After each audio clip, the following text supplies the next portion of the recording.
Buenos días, queridos alumnos de quinto grado. El tema de hoy, 17 de agosto, es la vida social en la colonia. Empezamos. ¿Cómo era la sociedad colonial? La sociedad colonial era una sociedad clasista y racista, es decir, para que una persona sea ubicada en una clase social, se tenía en cuenta su posición económica y el color de su piel. Qué lamentable. Bien, la República de Españoles fue el sector dominante. Estuvo dividida de la siguiente manera. Los españoles peninsulares, que eran aquellos nacidos en España y que poseían sus títulos nobiliarios y habían venido desde pequeños al Perú. O sea, eran de padres españoles nacidos en España y que habían venido a América. Y los españoles americanos, que eran hijos de padres españoles, pero que habían nacido en el continente americano. Ellos eran los criollos, tenían algunos privilegios acá en América.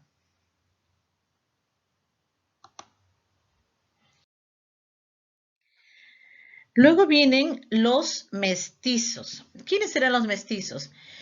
Cuando vinieron los españoles al Perú, había muy pocas mujeres. Los que vinieron con sus familias podían gozar de tener una familia completa, pero muchos de los soldados españoles vinieron solos y acá hicieron de familia con las indígenas que encontraban.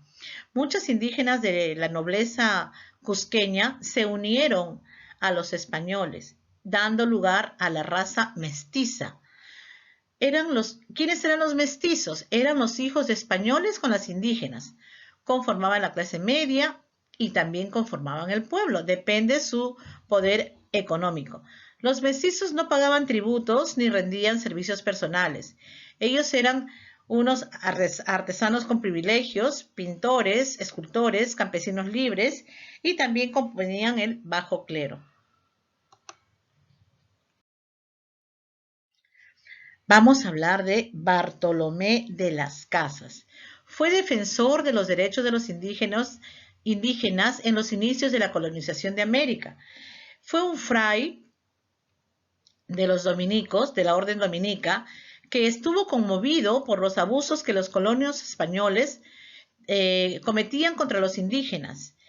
Y poco a poco los indígenas se iban extinguiendo, morían de a montón, pues, ¿no? Porque era demasiado el abuso que cometían los españoles.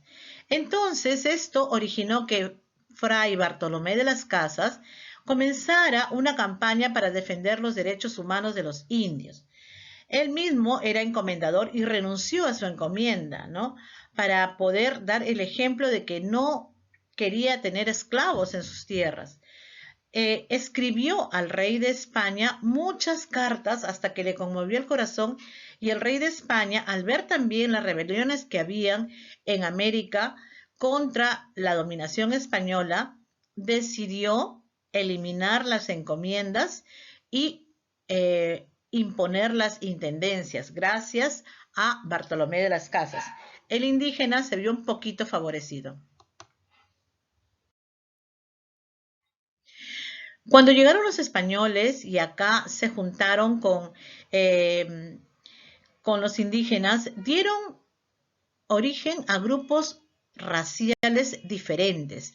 Era a los que se llamó las castas. ¿Qué eran las castas? Eran los grupos sociales originados por el cruce racial. Se les consideraba socialmente inferiores a los españoles, a los que se llamaban chapetones, los peninsulares y a los criollos, y superiores a los indígenas. O sea, ni tan dominado ni tan dominador. En esos tiempos el color de la piel determinaba la jerarquía social. Un mestizo era la unión de un español con una india. Un mulato era la unión de un español con una negra. Recuerden, hubieron muchos mestizos muy importantes. Mulatos igual. Sambo. La unión del indio con el negro dio origen al sambo. Castizo, español con mestizo, dio origen a la raza castiza. Y el cholo, mestizo con indígena, dio lugar al cholo. Pero también había en la sociedad virreinal una clase social del pueblo muy pintoresca, que eran los pregoneros, eran los que vendían alfajores, los que ofrecían sus servicios a voz en cuello, ¿no? Eran los que, diciendo versos, ofrecían lavado de ropa, ofrecían cargar agua, vendían frutas, vendían tamales, prendían las luces, el sereno, eh, vendían dulces, barrían, etcétera, etcétera. Los pregoneros en la colonia la colonia en nuestro país estuvo marcada por la presencia de los pregoneros, quienes anunciaban sus productos con cantos melódicos, versos o frases. Bien, chicos, seguimos cuidándonos, extremando todas las medidas de bioseguridad para no contaminarnos. Deseo que en este aniversario de nuestro colegio, que es muy diferente a los anteriores, podamos estar en casa y recordar todos los momentos bonitos que hemos vivido en el colegio. Los quiero mucho, cuídense, cuiden a su familia, no salgan todavía y yo me quedo en casa aprendiendo.